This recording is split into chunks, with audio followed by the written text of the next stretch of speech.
Good morning all welcome to IAC. So ఈ వీడియోలో మనం డైలీ డిస్కస్ చేస్తున్నాం కదా rapid revision of MCQs current affairs, అవి చూద్దాం. సో ఫస్ట్ వన్ డిస్కస్ చేద్దాం. ఫస్ట్ వన్ చూడండి. According to that recent report released by the world anti doping agency and what is the correct order of top 3 countries with the highest number of doping cases in 2022. So question మనకి world anti doping agency ఏదైతే ఉందో ఇటీవల విడుదల చేసిన నివేదిక ప్రకారం 2022లో అత్యధికంగా doping కేసులు నమోదైన మొదటి 3 దేశాల సరైన క్రమాన్ని ఎంచుకోండి అని చెప్పేసి అడుగుతున్నారు. సో జనరల్గా ఈ అథ్లెటిక్స్కి కావచ్చు, స్పోర్ట్స్ పర్సన్స్కి కావచ్చు, సో మనకి కొన్ని డిఫరెంట్ వేస్ ద్వారా వాళ్ళ యొక్క ఏదైతే ఎఫిషియన్సీ పర్ఫార్మెన్స్ని పెంచడం కోసం అని చెప్పేసి ఆ మెథడ్స్ని యూజ్ చేస్తారో అందులో మనకి డోపింగ్ అనేది ఒకటనమాట.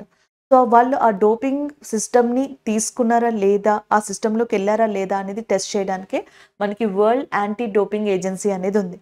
అయితే ఇది రీసెంట్గా ఇచ్చిన 2022 ప్రకారం చూసుకున్నట్టయితే ప్రపంచంలో అత్యధికంగా మనకి డోపింగ్ కేసెస్ నమోదైన కంట్రీస్ ఏమున్నాయంటే India, Russia, USA. Top 3 countries ఇవి.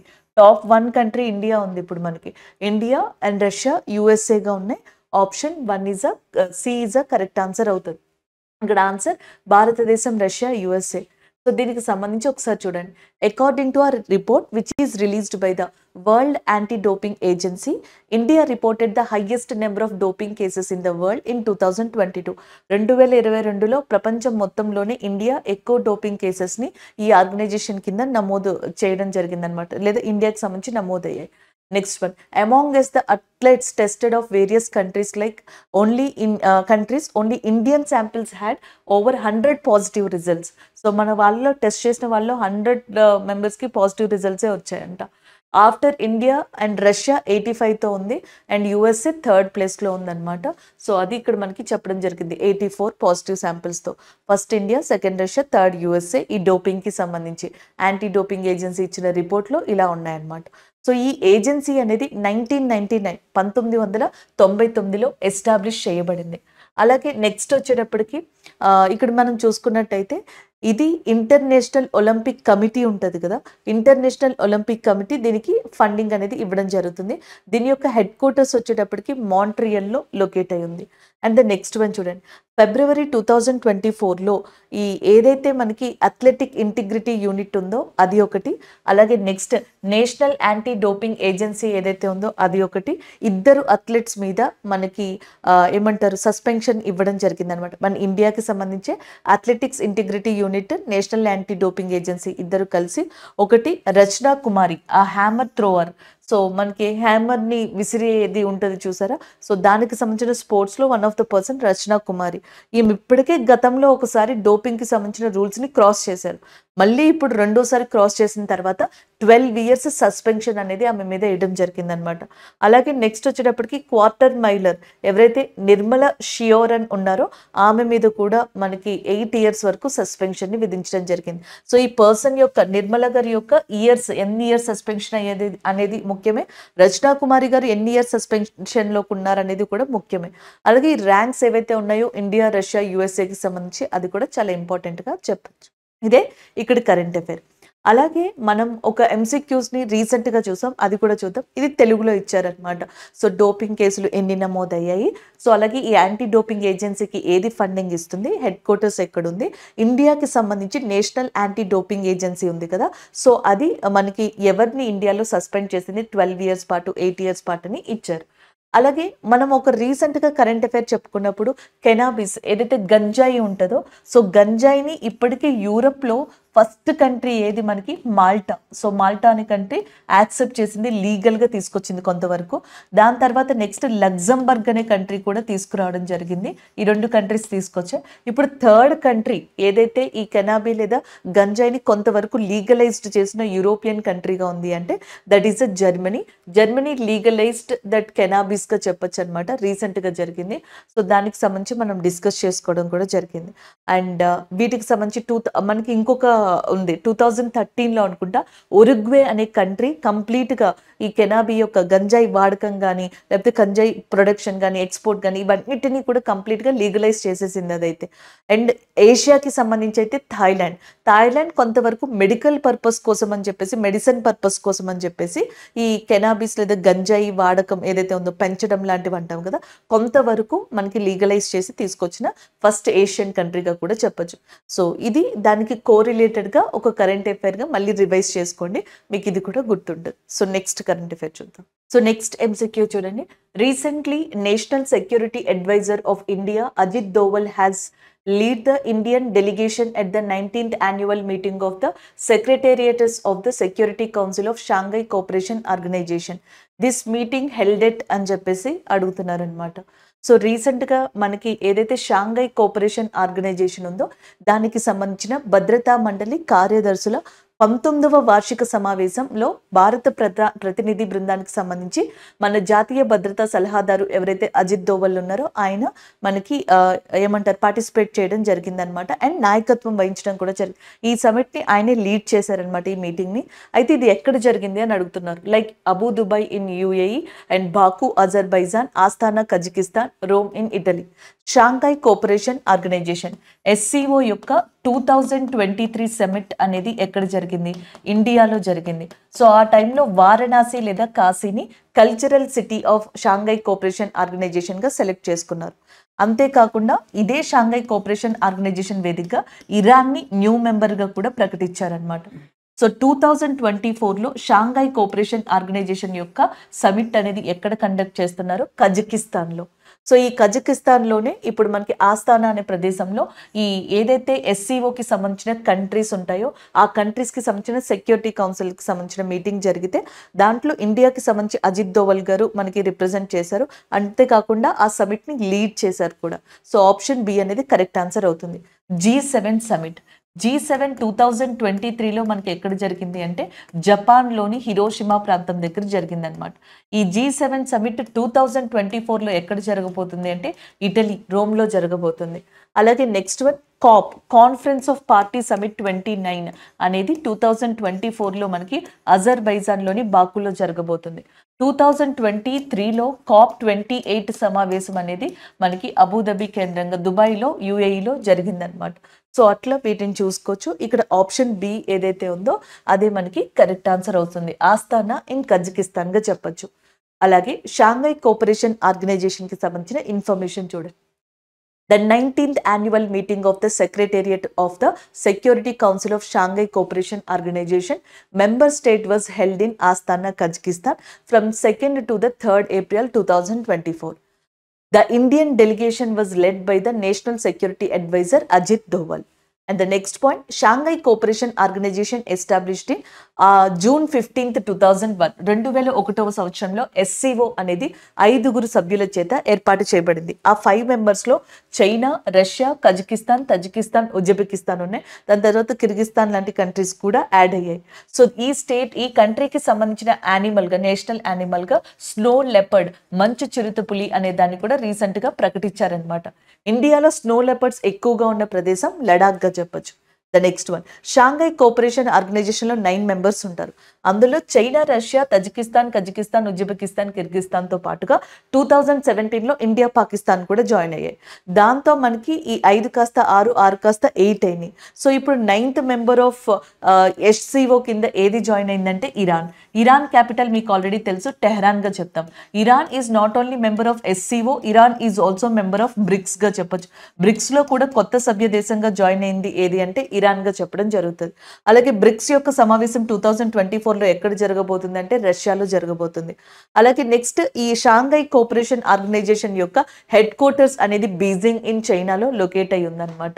సో అదే ఇక్కడ ఇచ్చారు. అండ్ కజకిస్తాన్ ఏదైతే ఉందో అది కరెంట్ చైర్పర్సన్గా ఉంది షాంఘై కోఆపరేషన్ ఆర్గనైజేషన్కి సంబంధించి. అదే మనకి ఇక్కడ తెలుగులో కూడా ఇవ్వడం జరిగింది పూర్తి ఇన్ఫర్మేషన్ని. సో ఇది ఒకసారి మీరు చూసుకోవచ్చు. దీని హెడ్ క్వార్టర్స్ మనకి చైనా బీజింగ్లో ఉంది కదా. దీనికి సంబంధించి ఇంకొక ఆర్గనైజేషన్ కూడా ఉందన్నమాట, యాంటీ టెర్రరిస్ట్కి సంబంధించి ర్యాట్స్ ఆర్గనైజేషన్ అని. ఇది SCOకి సంబంధించింది, ర్యాట్స్ వింగ్ ఆర్గనైజేషన్ కాదు, ర్యాట్స్ వింగ్. ఈ వింగ్ యొక్క హెడ్ క్వార్టర్స్ మనకి రష్యాలో లొకేట్ అయి ఉంటుంది. So this is all about this current affair. అయితే మనం ఇప్పుడు ఇంకొన్ని ఇంపార్టెంట్ కోరిలేటెడ్ కరెంట్ అఫైర్స్ కూడా చూద్దాం. ఇప్పుడు ఏం చూసాం, షాంఘై కోఆపరేషన్ ఆర్గనైజేషన్ సమిట్ కదా, అలాగే న్యూక్లియర్ ఎనర్జీ సమిట్ రీసెంట్గా జరిగిందనమాట. సో ఇది ఎక్కడ జరిగిందంటే బ్రస్సెల్స్ ఇన్ బెల్జియంలోని బ్రస్సెల్స్ అనే ప్రదేశంలో ఈ న్యూక్లియర్ ఎనర్జీ సమిట్ అనేది జరిగిందనమాట. అయితే ఇదే బ్రస్సెల్స్ దేనికి హెడ్ క్వార్టర్స్ అంటే North Atlantic Treaty Organization, NATO headquarters కూడా ఇదే. సో నాటో యొక్క 75th యానివర్సరీ అనేది రీసెంట్గా కంప్లీట్ అయింది. 1949లో 4th ఏప్రిల్ రోజున నాటో అనేది ఎస్టాబ్లిష్ అయింది. ప్రపంచంలో ఎలా సెలబ్రేట్ చేసుకుంటామంటే international day of mines awareness day కింద సెలబ్రేట్ చేసుకోవడం జరుగుతుంది అనమాట. అలాగే నెక్స్ట్ వచ్చేటప్పటికి నాటోలో టోటల్గా 32 మెంబర్స్ ఉంటారు. 31st మెంబర్ కింద మనకి ఫిన్లాండ్ అనేది రావడం జరిగింది. అలాగే 32nd మెంబర్ కిందేమో నిన్న మనం డిస్కస్ చేసాం కదా, స్వీడన్ అనేది రావడం జరిగింది. సో ఇవి ఓవరాల్గా గుర్తుపెట్టుకోవాల్సిన అంశాలు అనమాట. Nuclear energy summit and NATO summit. అలాగే నెక్స్ట్ వచ్చేటప్పటికి నాటో సమిట్ కాదు, యానివర్సరీ అనేది సెలబ్రేట్ చేసుకున్నారు. నాటో సమిట్ ఈ సంవత్సరం ఇంకా జరగలేదు, జరగాలి. వాషింగ్టన్ డీసీలో జరుగుతుంది. అది COP29 బాకులో జరుగుతుంది అజర్బైజాన్లో, G7 ఇటలీలో జరుగుతుంది, G20 బ్రెజిల్లో జరుగుతుంది, బ్రిక్స్ వచ్చేటప్పటికి రష్యాలో జరుగుతుంది, అండ్ షాంఘై కోఆపరేషన్ ఆర్గనైజేషన్ కజకిస్తాన్లో జరుగుతుంది. అదే ఇక్కడ మనకి టోటల్గా ఇవ్వబడిన క్వశ్చన్గా చెప్తాం ఈ కరెంట్ అఫైర్కి సంబంధించింది. And option B Astana Kazakhstan is the correct answer. Next one చూద్దాం.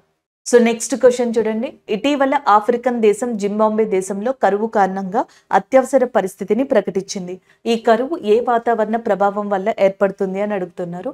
Recently African country Zimbabwe has declared a state of emergency due to drought in the country. And this drought is caused by which atmospheric effect? ENSO, El Nino, La Nino and Southern Oscillation అని చెప్పేసి ఉంది.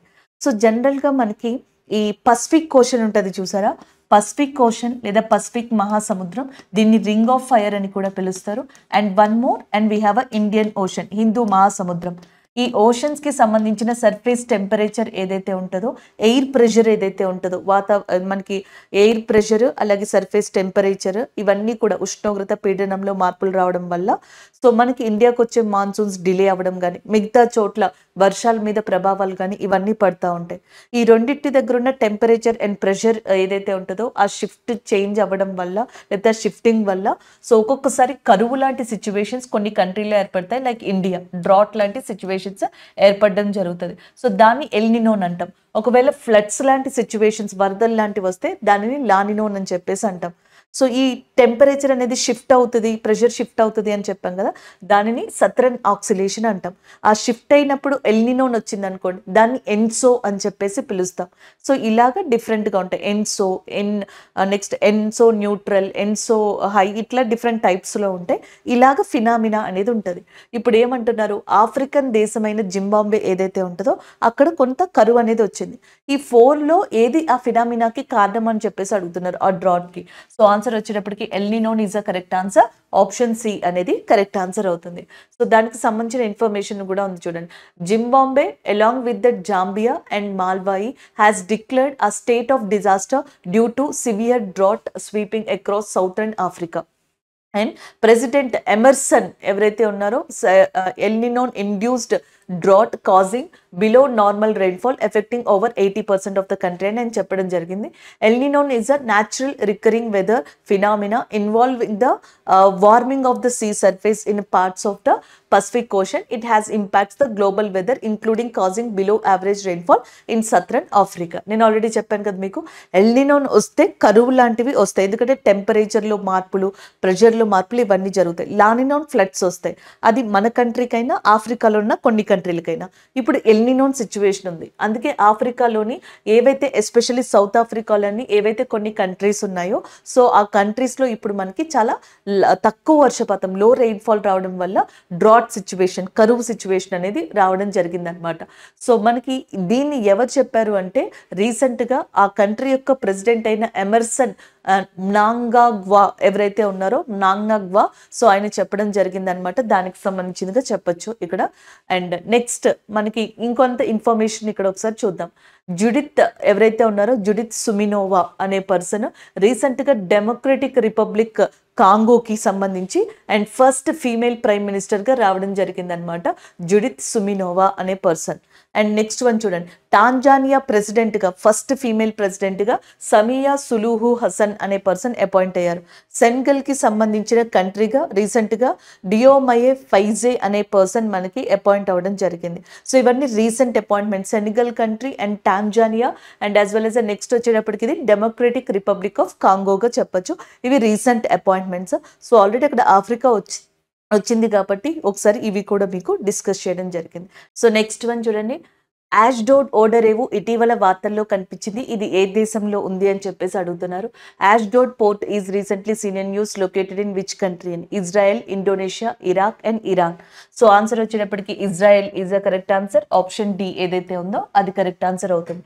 యాష్డోడ్ port అనేది మనకి రీసెంట్గా ఇజ్రాయెల్కి సంబంధించింది, న్యూస్లో ఉంది. ఇజ్రాయెల్కి గాజాకి మధ్యలో చాలా ప్రాబ్లం ఉంది, ఆల్రెడీ మనకి అది తెలుసు. సో గాజాకి సంబంధించి ఎక్కడైతే గాజా నుంచి హమాస్ అనే వాళ్ళు ఎప్పుడైతే సడన్గా మనకి మెరుపు దాడి చేశారో, అటాక్ చేశారో మనకి ఇజ్రాయెల్ మీద, దాని తర్వాత ఇజ్రాయెల్ హమాస్ని ప్రతిఘటించడానికి ఆపరేషన్ ఐరన్ స్వార్డ్ అనే దాన్ని కూడా లాంచ్ చేసింది. దీని గురించి ఆల్రెడీ మనం డిస్కస్ చేసాం. అయితే సో ఇప్పుడు ఏమైంది అంటే ఇజ్రాయెల్కి సంబంధించి 3 ఇంపార్టెంట్ పోర్ట్స్ ఉన్నాయి. అందులో చూడండి, the port of Ashdod is one of the 3 major ports of Israel. అందులో ఒకటి ఇది మెడిటేరియన్ సీకి దగ్గరలో ఉంటుంది అనమాట. ఇజ్రాయెల్కి సంబంధించి 3 ఇంపార్టెంట్ పోర్ట్స్ కదా, అందులో యాష్డోడ్ పోర్ట్ అనేది ఒకటి, అది మెడిటేరియన్ సీకి దగ్గరలో ఉంది, మధ్యధరా సముద్రానికి. మిగిలిన రెండిట్లో ఒకటి ఇజ్రాయెల్ యొక్క లార్జెస్ట్ పోర్ట్ అనమాట, దాని పేరు హలీఫాగా చెప్తున్నారు. Haifa is the largest port of Israel. The other name of the port is ఎయిలెట్గా చెప్తున్నారు. ఎయిలెట్ అనేది ఇంకొకటి అనమాట. సో ఇలా 3 పోర్ట్స్ అనేవి ఉన్నాయి. అందులో యాష్డోడ్ పోర్ట్ న్యూస్లోకి వచ్చింది. ఎందుకు? ఇజ్రాయెల్ సెక్యూరిటీ క్యాబినెట్ ఏదైతే ఉంటుందో, Israel security cabinet has approved the reopening of the Eris crossing to allow the flow of more humanitarian aid in to the Gaza. So Gaza attack చేసిన తర్వాత, Gaza నుంచి Hamas attack చేసిన తర్వాత Gaza నుంచి వచ్చే అన్ని వైపుల ఏవైతే మనకి ఏరియాస్ కనెక్టివిటీ ఉంటుందో దాన్ని ఇజ్రాయెల్ క్లోజ్ చేసింది. సో దానివల్ల గాజాలో ఉన్న నార్మల్ పీపుల్ ఇబ్బంది పడుతున్నారు. అలా పడకుండా ఉండేలాగా ఇజ్రాయెల్ సెక్యూరిటీ క్యాబినెట్ ఏదైతే ఉందో అది రీసెంట్గా ఒక డెసిషన్ తీసుకుందనమాట. కొన్ని ఏవైతే కనెక్టివిటీ దారులు ఉన్నాయో వాటిని మానవతా సహాయం కోసం ఓపెన్ చేయనుంది. అందులో ఇప్పుడు ఈ యాష్డోడ్ పోర్ట్ ఒకటి అనమాట. సో అది ఎరిస్ క్రాసింగ్ దగ్గర లొకేట్ అయి ఉంది. సో దీనిని బెయిట్ హానోన్ అని కూడా పిలుస్తారంట, ఈ బోర్డర్ క్రాసింగ్ అనే దాన్ని. ఇది ఇజ్రాయెల్కి నార్థర్న్ గాజా స్ట్రిప్కి మధ్యలో లొకేట్ అయి ఉంది. సో ఈ ఎరిస్ క్రాసింగ్ అనేది ఇజ్రాయెల్కి నార్త్ గాజా స్ట్రిప్కి మధ్యలో లొకేట్ అయి ఉంది. ఇక్కడే యాష్డోడ్ పోర్ట్ అనేది ఉంది, దాన్ని ఇప్పుడు మనకి ఓపెన్ చేయబోతున్నారనమాట. It is being reopen for the first time since the terror attack by the Palestine group Hamas on the 7th October 2023. 7th October 2023లో అటాక్ చేశారు కదా హమాస్, దాని తర్వాత అన్ని క్లోజ్ చేశారు. ఇప్పుడు ఈ పోర్ట్ యొక్క కనెక్టివిటీని ఓపెన్ చేయడం ఈ అటాక్ జరిగిన తర్వాత ఇదే ఫస్ట్ టైం అని చెప్పేసి వాళ్ళు చెప్తున్నారు. సో దానికి సంబంధించిన ఇన్ఫర్మేషన్ ఇక్కడ మీకు ఇవ్వడం జరిగింది.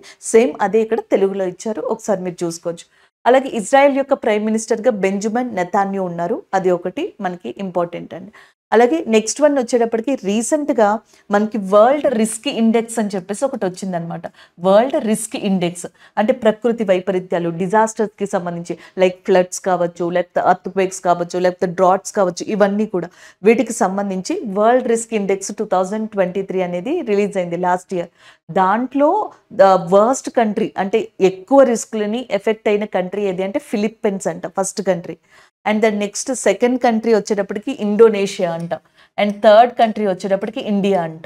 సో మనకి వరల్డ్ రిస్క్ ఇండెక్స్ 2023 ప్రకారం చూసుకుంటే టాప్ 1లో ఫిలిప్పీన్స్, సెకండ్లో వచ్చేటప్పటికి ఇండోనేషియా, థర్డ్ ఇండియా అనేది ఉండడం జరిగిందని చెప్తా ఉన్నారు.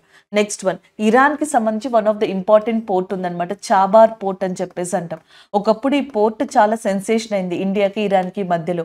పాకిస్తాన్ కూడా ఈ విషయంలోకి ఇంటరప్ట్ అవ్వడం జరిగింది. కొన్ని కంట్రీస్ నుంచి ఎక్స్పోర్ట్స్ అండ్ ఇంపోర్ట్స్ ఇండియా వైపుగా రావడానికి ఇరాన్ యొక్క చాబార్ పోర్ట్ ఇండియాకి హెల్ప్ చేసింది ఒకప్పుడు. కానీ పాకిస్తాన్ ఈ విషయంలో కొంతవరకు కూడా మనకి ఏమంటారు సాటిస్ఫాక్షన్గా లేదు, సాటిస్ఫై అవ్వలేదు. ఆ టైంలో కొన్ని అబ్జెక్షన్స్ చెప్పడం ఇవన్నీ కూడా జరిగాయి అనమాట. అది చాబార్ పోర్ట్ ఇరాన్కి సంబంధించి. యాష్డోడ్ పోర్ట్ స్పోర్ట్ ఇజ్రాయెల్కి సంబంధించిందిగా గుర్తుపెట్టుకుంటే చాలు.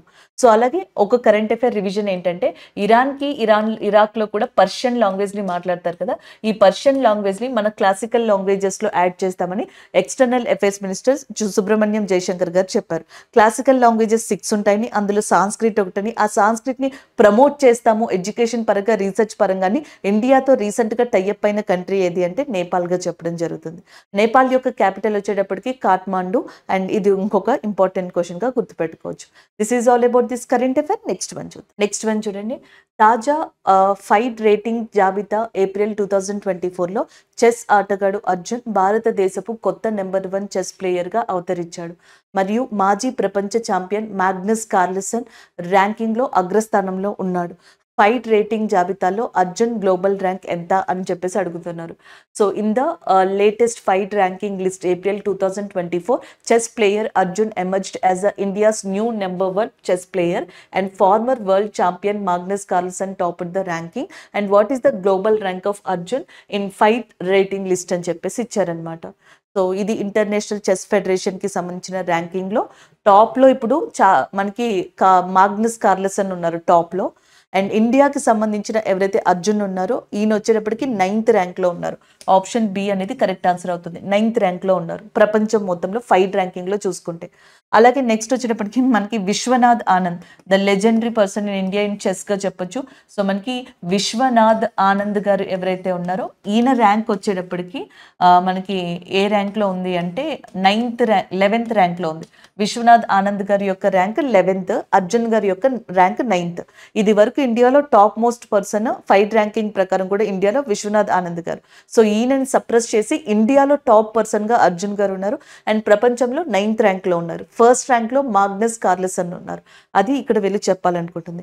టోటల్గా ఇప్పటికి ఇండియాలో ఉన్న గ్రాండ్ మాస్టర్స్ ఎంతమంది అంటే 85 మెంబర్స్ ఉన్నారు. 85th గ్రాండ్ మాస్టర్గా రీసెంట్గా వైశాలి రమేష్ బాబు గారు ఎంపికయ్యారు ఈమె. అలాగే ఇండియాలో ఇప్పటికే ఈమెకన్నా ముందర 2 ఫీమేల్ గ్రాండ్ మాస్టర్స్ ఉన్నారు. కోనేరు హంపి గారు ఒకళ్ళు అండ్ నెక్స్ట్ వచ్చేటప్పటికి హారిక గారు ఒకళ్ళు. హారిక గారు కోనేరు హంపి గారి తర్వాత 3rd ఫీమేల్ గ్రాండ్ మాస్టర్గా చెప్తున్నారు ఈమెని, వైశాలి రమేష్ బాబు గారిని. ఈమె 85th గ్రాండ్ మాస్టర్ ఆఫ్ ఇండియాగా రీసెంట్గా రావడం జరిగింది. అలాగే ఇంటర్నేషనల్ చెస్ డే అనేది మనకి ఎప్పుడు సెలబ్రేట్ చేసుకుంటామంటే 20th జూలై. అంతర్జాతీయ చదరంగ దినోత్సవం అనేది 20th జూలైని సెలబ్రేట్ చేసుకోవడం జరుగుతుంది. సో ఇది ఇక్కడ ఇంపార్టెంట్గా గుర్తుపెట్టుకోవాల్సిన అంశాలు అనమాట. అదే ఇక్కడ ఇచ్చారు చూడండి. అర్జున్ అనే పర్సన్ ఎవరైతే ఉన్నారో సో ఈయన నెంబర్ 1 ప్లేయర్గా ఉన్నారు. అండ్ దట్ టు మనకి ఏదైతే ఇంటర్నేషనల్ చెస్ ఫెడరేషన్ ఫైడ్ అనేది ఉంటుందో అది ఇచ్చిన ర్యాంకింగ్ ప్రకారం, ఇంటర్నేషనల్ చెస్ ఫెడరేషన్ ఇచ్చిన ర్యాంకింగ్ ప్రకారం గ్లోబల్లో 9th పొజిషన్లో ఉన్నారు. విశ్వనాథ్ ఆనంద్ గారి యొక్క రేటింగ్ 2756 పాయింట్తో 11th ర్యాంకింగ్లో ఉండడం జరిగింది. సో అర్జున్ గారు ఇండియాలో ఎన్నోవ గ్రాండ్ మాస్టర్ అంటే 54th grandmaster of India. So ఇండియాలో 54వ గ్రాండ్ మాస్టర్ అర్జున్ గారు. And the next one former world champion ఎవరైతే మాగ్నస్ కార్ల్సన్ ఉన్నారో ఆయనే మళ్ళీ ఫస్ట్ పొజిషన్కి వచ్చారు. 2023లో ఫైడ్ ర్యాంకింగ్ ప్రకారం మాగ్నస్ కార్ల్సన్ కాదు ఫస్ట్ ప్లేస్లో ఉన్నది, చైనాకి సంబంధించిన లిరిన్ ఫస్ట్ ప్లేస్లో ఉన్నారు. సో ఇప్పుడు లిరిన్ని సప్రెస్ చేసి మాగ్నస్ కార్ల్సన్ ఫస్ట్ ప్లేస్కి రావడం జరిగింది. అదే ఇక్కడ మీకు టోటల్గా ఇచ్చారనమాట. దీంతో పాటుగా రీసెంట్గా కామన్వెల్త్ గేమ్స్ అనేవి న్యూస్లో ఉన్నాయి. 2022లో కామన్వెల్త్ గేమ్స్ జరిగినప్పుడు టాప్ పొజిషన్లో ఆస్ట్రేలియా ఉంది. ఇండియా 61 మెడల్స్తో 4th పొజిషన్లో ఉంది. అయితే 2022 తర్వాత ఇప్పుడు మళ్ళీ మనకి కామన్వెల్త్ గేమ్స్ 2026లో జరగాలి. ఎందుకంటే ఎవ్రీ 4 yearsకి ఒకసారి జరుగుతాయి. యాక్చువల్గా ఆస్ట్రేలియా నిర్వహించాలి అని చెప్పేసి అనుకుంటుంది కామన్వెల్త్ గేమ్స్ని, లాస్ట్ ఇయర్ అనుకుంది, బట్ అది వెనక్కి వెళ్ళింది. నెక్స్ట్ మనకి ఏదన్నారు మలేషియా అన్నారు, అది కూడా డ్రాప్ అయింది. సింగపూర్ ఇప్పుడు వద్దనుకుంటుంది, అదే న్యూస్ వచ్చింది. Singapore and given decision that it don't want to take or it don't want to host Commonwealth Games for the 2026గా చెప్తున్నారు. సో దానికి సంబంధించిన కరెంట్ అఫైర్గా దీన్ని చెప్పొచ్చు అనమాట, రీసెంట్గా వచ్చింది. అలాగే మీకు ఆల్రెడీ స్పోర్ట్స్కి సంబంధించిన కరెంట్ అఫైర్స్ తెలుసు. మీరాబాయి చాను గారి గురించి మనం చాలాసార్లు చెప్పుకున్నాం. అలాగే బింద్యాదేవి గారు, వీళ్ళిద్దరూ కూడా వెయిట్ లిఫ్టింగ్కి సంబంధించిన పర్సన్స్. లవ్లీనా గారు, నిఖత్ జరీనా గారు బాక్సింగ్కి సంబంధించిన పర్సన్స్. శరత్ కమల్ అచంటా గారు వచ్చేటప్పటికి ఇండియాని రిప్రజెంట్ చేయబోతున్నారు ప్యారిస్ ఒలింపిక్స్కి సంబంధించి. ఫార్ములా 4 రేస్ అనేది ఎక్కడ జరిగింది? జమ్మూ కాశ్మీర్లో దాల్ లేక్ దగ్గర. ఫార్ములా 1 ఆస్ట్రేలియన్ గ్రాండ్ ప్రిక్స్ అనేది రీసెంట్గా జరిగితే అది జరిగిన తర్వాత ఎవరు ఆ గ్రాండ్ ప్రిక్స్కి సంబంధించి రిటైర్మెంట్ని ప్రకటించారంటే మ్యాక్స్ వెర్స్టెపన్ రిటైర్మెంట్ని ప్రకటించడం జరిగింది. రీసెంట్గా హాకీ ఇండియా అవార్డు అవార్డ్స్ని ప్రకటిస్తే అందులో ప్లేయర్ ఆఫ్ ద ఇయర్ కింద మేల్ కేటగిరీలోనేమో హార్దిక్ సింగ్ గారు, ఫీమేల్ కేటగిరీలోనేమో సలీమా గారికి ఈ అవార్డ్స్ అనేవి వచ్చాయి. అంతేకాకుండా నెక్స్ట్ గోల్ కీపర్ కేటగిరీలో మేల్కి సంబంధించి పిఆర్ శ్రీజేష్ గారికి అవార్డు అనేది రావడం జరిగింది. అది రీసెంట్గా వచ్చిన అవార్డ్స్ అనమాట. సో ఇవన్నీ కూడా స్పోర్ట్స్కి సంబంధించిన కరెంట్ అఫైర్స్ ఒకసారి మనం రివైజ్ చేయొచ్చు. సో నెక్స్ట్ క్వశ్చన్ చూడండి, ఇటీవల కార్పొరేట్ సోషల్ రెస్పాన్సిబిలిటీ సహకారం కోసం క్రింది వాటిలో ఏ పిఎస్యు పబ్లిక్ సెక్టర్ యూనిట్ 15వ సిఐడిసి విశ్వకర్మ అవార్డు 2024తో సత్కరించబడింది అని చెప్పేసి అడుగుతున్నారు. సో మనకి recently which of the following PSU has honoured with 15th CIDC Vishwakarma award 2024 for corporate social responsibility contribution. So మనకి సిఐడిసి అనేది కన్స్ట్రక్షన్కి సంబంధించిన ఒక కౌన్సిల్ అనమాట. దాని యొక్క 15th విశ్వకర్మ అవార్డు అనేది 2024లో రీసెంట్గా అనౌన్స్ చేసింది.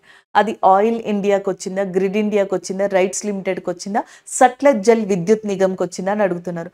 So Sutlej Jal Vidyut నిగమ్కి 15th CIDC Vishwakarma award అనేది దాని కాంట్రిబ్యూషన్స్ కోసం అని చెప్పేసి రావడం జరిగింది. గతంలో కూడా దీని గురించి డిస్కస్ చేసాం. సట్లెజ్ జల్ విద్యుత్ నిగమ్ ఎవరితో టైఅప్ అయింది అంటే ఐఐటి పాట్నా తోటి టైఅప్ అయింది అని చెప్పేసి ప్రీవియస్ ఎంసీక్యూలో మనం డిస్కస్ చేయడం జరిగింది. ఆ సట్లెజ్ జల్ విద్యుత్ నిగమ్కే రీసెంట్గా సిఐడిసి అవార్డు అనేది రావడం జరిగింది. అదే ఇక్కడ ఇచ్చారు. ఇక్కడ మనం చూడొచ్చు సట్లెజ్ జల్ విద్యుత్ నిగమ్ ఏదైతే ఉందో అది 15th అవార్డుని అందుకుంది. So Vishwakarma award. సిఐడిసి అంటే ఇక్కడ మనకి అది కూడా దేనికోసమని కార్పొరేట్ సోషల్ రెస్పాన్సిబిలిటీ కాంట్రిబ్యూషన్ కింద ఈ అవార్డుని అందుకుంది. సిఐడిసి అంటే అర్థం ఏంటంటే కన్స్ట్రక్షన్ ఇండస్ట్రీ డెవలప్మెంట్ కౌన్సిల్గా దీన్ని చెప్పొచ్చు అనమాట. నెక్స్ట్ వన్ చూడండి, సట్లెజ్ జల్ విద్యుత్ నిగమ్ ఏదైతే ఉందో ఇది మినీ రత్న కేటగిరీ 1 ఇలాంటివి అడుగుతారు. ఇది mini Ratna category 1 ministry of power కింద ఇది ఉంటుంది. సో దీన్ని 1988లో ఎస్టాబ్లిష్ చేశారనమాట. So next government of India, government of Himachal Pradesh కలిసి. నెక్స్ట్ గీతా కపూర్ అనే పర్సన్ దీనికి చైర్మన్ అండ్ ఎండీగా ఉన్నారు సట్లెజ్ జల్ విద్యుత్ నిగమ్కి. అండ్ నెక్స్ట్ సట్లెజ్ జల్ విద్యుత్ నిగమ్ ఇండియాలోనే largest 1500 megawatts Nathpa Jhakri hydro power station ఏదైతే ఉంటుందో హిమాచల్ ప్రదేశ్లో దాన్ని ఎస్టాబ్లిష్ చేయడం కూడా ఎస్టాబ్లిష్ చేయడానికి కారణమైందనమాట. సో ఇవన్నీ చూసుకోవచ్చు. 2023లో last year Oil India Limited అనేది మహారత్న కంపెనీ స్టేటస్ని దక్కించుకుందనమాట. సో దానికి సంబంధించి చెప్పొచ్చు అనమాట. నెక్స్ట్ వన్, మహారత్న కంపెనీస్ టోటల్గా 13 అయ్యాయి. అందులో ఇది ఒక స్టేటస్ని 2023లో పొందింది. నెక్స్ట్ కనుక చూస్తే in October 2023 IRCON and RITES limited both central public sector enterprises under ministry of railways have been announced the 15th and 16th Navratna respectively. So ఈ రెండు కూడా రైట్స్ ఒకటి అండ్ ఐర్కాన్ ఒకటి, ఈ రెండు కూడా నవరత్నాస్ కింద రీసెంట్గా మనకి అనౌన్స్ చేయబడ్డాయి అనమాట 15th and 16th కన్నా. ఇదేమో మహారత్న కింద వచ్చింది ఆయిల్ ఇండియా లిమిటెడ్ అనేది, అది ఒకటి మనం చూసుకోవచ్చు. అలాగే గ్రిడ్ ఇండియా ఏదైతే ఉందో సో దాని యొక్క స్టేటస్ వచ్చేటప్పటికి మినీ రత్నగా ప్రకటించడం జరిగింది కేటగిరీ 1లో. సో ఇవి చాలా మీకు యూజ్ అవుతాయండి. మినీ రత్న, మహారత్న, నవరత్న ఈ కేటగిరీస్ ఏవైతే ఉన్నాయో వీటికి సంబంధించి క్వశ్చన్స్ పడతా ఉంటాయి. సో ఒకసారి సట్లెజ్ జల్ విద్యుత్ నిగమ్ మాత్రం గుర్తుపెట్టుకొని మినీ రత్న కేటగిరీ 1లో ఇది ఉండడం జరిగింది. అలాగే రీసెంట్గా ఏవైతే అవార్డ్స్ వచ్చాయో ఆ అవార్డ్స్ని ఒకసారి రివైజ్ చేస్తూ ఉండండి. లైక్ మనకి ప్రైమ్ మినిస్టర్ గారికి భూటాన్ యొక్క హైయెస్ట్ సివిలియన్ అవార్డు అనేది రావడం జరిగింది. ఎరెస్మస్ అవార్డు అని చెప్పేసి అమితావ్ ఘోష్ గారికి ఇండియన్ ఆధర్కి రీసెంట్గా ఒక అవార్డు అనేది వచ్చిందనమాట. అది ఒకటి చూసుకోవచ్చు. సట్లెజ్ జల్ విద్యుత్ నిగమ్కి ఒక అవార్డు వచ్చింది. అలాగే Rural Electrification Corporation REC Limited అంటాం, Rural Electrification Corporation Limited. So దీనికి కూడా మనకి స్కాచ్ యొక్క అవార్డు ఏదైతే ఉంటుందో environment social government responsibility award ESG award అనేది దీనికి రావడం జరిగింది. సట్లెజ్ జల్ విద్యుత్ నిగమ్కి వచ్చింది, ఆర్ఈసీకి వచ్చింది. అండ్ 58th జ్ఞానపీఠ అవార్డ్స్ చూసుకోవచ్చు. Most number of Oscar awards Oppenheimer మూవీకి వెళ్ళడం జరిగింది. సో ఇలాగ కొన్ని అవార్డ్స్ లాంటివన్నిటిని కూడా మీరు ఒకసారి క్రాస్ చెక్ చేసుకోండి. అలాగే దీనికి సంబంధించి సేమ్ ఏదైతే మనం మెన్షన్ చేసామో అది మన వాళ్ళు తెలుగులో ఇచ్చారో ఒకసారి ఇది కూడా చూసుకోండి. నెక్స్ట్ క్వశ్చన్ చూడండి, consider the following statement regarding to the RBI's first monetary policy meeting of the financial year 2024-25 and choose the correct option as a answer. So మనం ఆల్రెడీ డిస్కస్ చేసాం. April 1st RBI foundation day, 90th foundation డేకి సంబంధించినప్పుడు మనం ఒకటి చెప్పుకోవడం జరిగింది, monetary policy committee అని చెప్పేసి. So ఇందులో 6 మెంబర్స్ ఉంటారని కూడా మనం డిస్కస్ చేసాం. మార్కెట్లో ఏదైతే మనీ సర్క్యులేషన్ కానీ ఇన్ఫ్లేషన్ కానీ ఇవన్నీ స్టేబిలైజ్డ్గా ఉంచడానికి మానిటరీ పాలసీ కమిటీ తీసుకునే డెసిషన్సే మెయిన్గా అని చెప్పేసి మనం చెప్పొచ్చు అనమాట. సో దీంట్లోకి వచ్చేటప్పటికి ఏమవుతుందంటే ఫినాన్షియల్ ఇయర్. మీకు ఫినాన్షియల్ ఇయర్ అంటే ఆల్రెడీ తెలుసు కదా! ఏప్రిల్ 1 నుంచి మార్చ్ 31. ఈ ఇయర్ ఏప్రిల్ 1 నుంచి నెక్స్ట్ ఇయర్ మార్చ్ 31 వరకు మధ్యలో ఉన్న ఏదైతే టైం ఉంటుందో దాన్ని ఫినాన్షియల్ ఇయర్‌గా కన్సిడర్ చేస్తాం. సో ఇప్పుడు ఆల్రెడీ ఏప్రిల్ 1 స్టార్ట్ అయింది కాబట్టి so first monetary policy meeting అనేది జరిగింది. ఆ మీటింగ్‌లో ఔట్‌కమ్ ఏంటి అని చెప్పేసి అడుగుతున్నారు. ఒకటొచ్చేటప్పటికి RBI has decided to keep the policy repo rate unchanged at 6.5% for the 7th consecutive time. So తెలుగులో చూసుకునేటప్పటికి ఆర్‌బీఐ పాలసీ రెపో రేట్‌ని వరుసగా 7వసారి 6.5% వద్ద యథాతథంగా ఉంచాలని నిర్ణయించింది. సో జనరల్‌గా ఏమవుతదంటే ఇప్పుడు మనకి ఆర్‌బీఐ ఏదైతే ఉంటదో సో అది కమర్షియల్ బ్యాంక్స్ ఉంటాయి కదా! వాటికి లోన్స్‌ని ఇవ్వడం జరుగుతది. సో ఎప్పుడైతే కమర్షియల్ బ్యాంక్స్ ఆర్‌బీఐ దగ్గర నుంచి లోన్‌ని తీసుకోవడం జరుగుతదో ఆ లోన్ మీద సెర్టైన్ ఇంట్రెస్ట్ రేట్ అనేది పే చేయాల్సి ఉంటది. ఆ ఇంట్రెస్ట్ రేట్‌నే ఇక్కడ రెపో రేట్‌గా చెప్పడం జరుగుతది. ఒకవేళ ఆర్‌బీఐ కమర్షియల్ బ్యాంక్స్ దగ్గర నుంచి మనీని లెండ్ చేసుకుంటే గనక సో దాని మీద ఉండే రేట్‌ని ఇంట్రెస్ట్ రేట్‌ని రివర్స్ రెపో రేట్ అంటారు. ఈజ్ ఇట్ క్లియర్ అండి? కమర్షియల్ బ్యాంక్స్ ఆర్‌బీఐ దగ్గర నుంచి ఏదైతే లోన్స్‌ని తెచ్చుకుంటాయో సో లేకపోతే ఆర్‌బీఐ ఏదైతే మనీని లెండింగ్ ఇస్తదో మనకి కమర్షియల్ బ్యాంక్స్‌కి సంబంధించి దాని మీద ఇంపోజ్ చేసే ఇంట్రెస్ట్ రేట్‌ని మనకి రెపో రేట్ అంటారు. వరుసగా 7వసారి ఇప్పటికి మనకి మానిటరీ పాలసీ కమిటీస్ మీటింగ్స్ జరుగుంటాయి కదా! సో ఇప్పుడు మళ్ళీ 7వసారి 6.5% ఉంచాలి అని చెప్పేసి అవి డిసైడ్ అయ్యాయంట. అది కరెక్టే. So next one RBI has projected India's real GDP growth rate for the financial year 2025 is 7%. India యొక్క జీడీపీ గ్రోత్ రేట్ 7% ఉంచాలి అని చెప్పేసి 7% ఉంటుంది అని అది ప్రొజెక్ట్ చేసింది.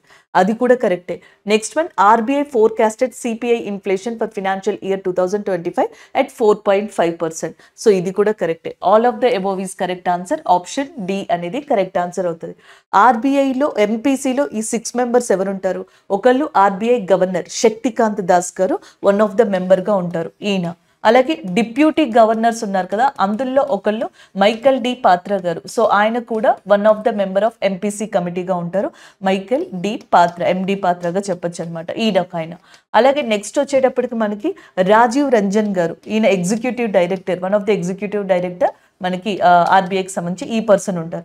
గవర్నమెంట్ ఆఫ్ ఇండియా తరపున ఎకనామిక్ ఇన్స్టిట్యూషన్స్ తరపున ముగ్గురు ఉంటారు.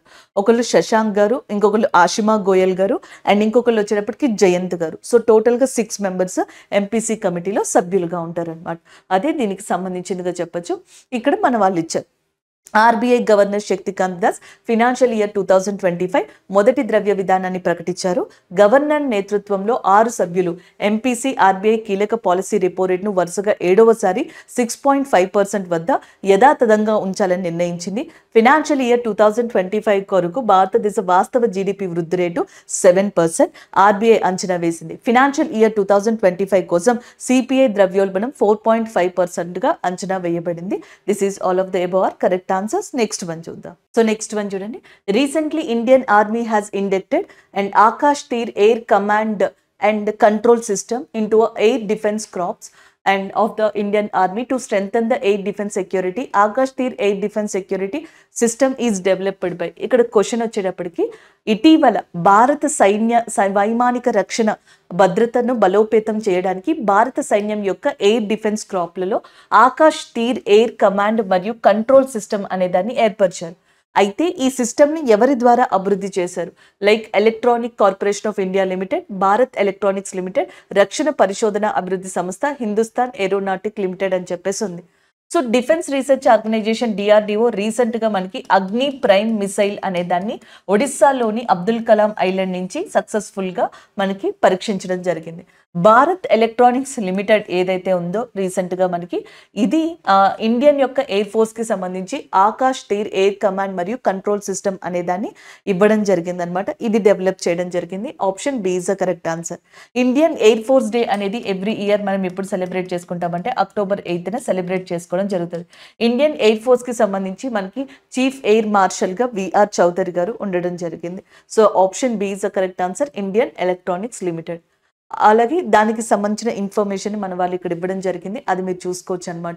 సో దేన్ని దీనికి తీసుకొచ్చారని చెప్పేసి ఇచ్చారు. అలాగే ఎవరు దీన్ని స్టార్ట్ చేయడం, ఆత్మ నిర్భర్లో భాగంగా దీన్ని తీసుకొచ్చారని చెప్పి కూడా ఇక్కడ ఇవ్వడం జరిగింది. అలాగే నెక్స్ట్ సో ఇక్కడ చూడండి, భారత్ ఎలక్ట్రానిక్స్ లిమిటెడ్ ఏదైతే ఉందో అది గజియాబాద్ కి సంబంధించిన యూనిట్ ఉంటుంది కదా, అక్కడి నుంచి ఈ ఆకాష్ తీర్ అనే దాన్ని మనకి ఏమంటారు మ్యానుఫ్యాక్చర్ చేయడం కానీ నిర్మించడం కానీ జరిగిందనమాట.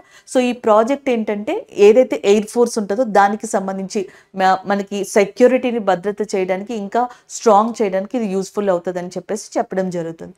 సో ఇవి ఈరోజు మనం ఓవరాల్గా డిస్కస్ చేసుకున్న కరెంట్ అఫైర్స్ ఎంసీక్యూస్ అని చెప్పొచ్చు. సో దాంట్లో ఒకటి వచ్చేటప్పటికి వరల్డ్ యాంటీ డోపింగ్ ఏజెన్సీకి సంబంధించి టాప్ కంట్రీస్గా ఇండియా, రష్యా, యుఎస్ఏ ఉన్నట్టుగా రీసెంట్గా వచ్చిన రిపోర్ట్లో ఇవ్వడం జరిగింది. And next 19th annual meeting ఎస్సీఓకి సంబంధించి ఆస్తానా కజకిస్తాన్లో జరిగింది.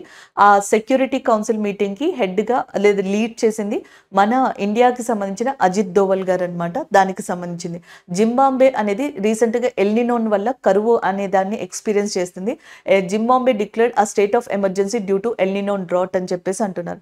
ఇజ్రాయెల్ యొక్క 3 ఇంపార్టెంట్ పోర్ట్స్లో ఒకటి యాష్డోడ్, అండ్ రీసెంట్గా అది రీఓపెన్ చేయడానికి ఇజ్రాయెల్ యొక్క సెక్యూరిటీ క్యాబినెట్ అంగీకారం తెలిపింది. దానికి సంబంధించిన కరెంట్ అఫైర్. చెస్ ప్లేయర్ ఎవరైతే అర్జున్ గారు ఉన్నారో ఆయన విశ్వనాథ్ ఆనంద్ గారిని సప్రెస్ చేసి అండ్ ఫైట్ ర్యాంకింగ్లో 9th పొజిషన్లో ఉండి ఇండియాలోనే టాప్ పర్సన్గా ఇప్పుడు రావడం జరిగింది. దానికి సంబంధించిన కరెంట్ అఫైర్ ఇది. సట్లెజ్ జల్ విద్యుత్ నిగమ్ రీసెంట్గా 15th CIDCS విశ్వకర్మ అవార్డు అనే దాన్ని సొంతం చేసుకుంది CIDCకి సంబంధించి. RBI monetary policy committee meeting financial year స్టార్టింగ్లో ఫస్ట్ మీటింగ్ జరిగింది. సో దాంట్లో రెపో రేట్ 6.5% అని, ఇండియా గ్రోత్ రేట్ 7% అని, సిపిఐ ఇన్ఫ్లేషన్ 4.5% అని చెప్పడం జరిగింది. India army has inducted Akash తీర్ air command and control system అనే దానిగా చెప్పొచ్చు. ఇది భారత్ ఎలక్ట్రానిక్స్ లిమిటెడ్ గజియాబాద్కి సంబంధించిన వింగ్ ఏదైతే ఉంటుందో అది ఏర్పాటు చేయడం జరిగింది. సో ఇవి ఓవరాల్గా ఈరోజు మనం డిస్కస్ చేసుకున్న కరెంట్ అఫైర్స్గా చెప్పొచ్చు. Thank you.